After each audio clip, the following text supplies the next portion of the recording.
So for my note-taking assignment, I used Evernote, which is something I already use for all of my classes. And as you can see over here, I already have a folder for each and one of my classes, plus the first notebook that Evernote gives you. And my example was to use my Chapter 4 notes for my psychology class.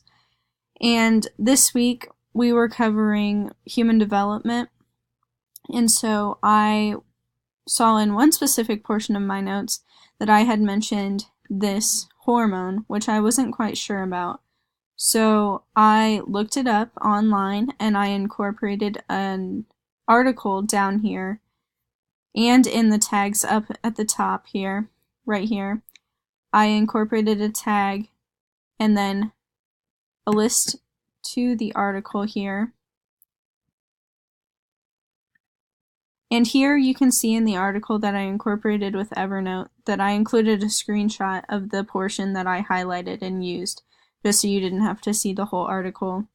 But I talked about the 4 major issues that come with thyroid function, and it really helped me to identify what was the important part of the article as well as incorporating it into my notes so it's easier for me to use later.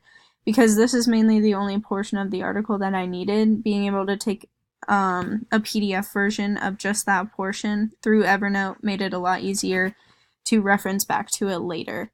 So I really like using Evernote for my notes, and I think it helps me to really stay organized and to understand all of the important functions of my different classes.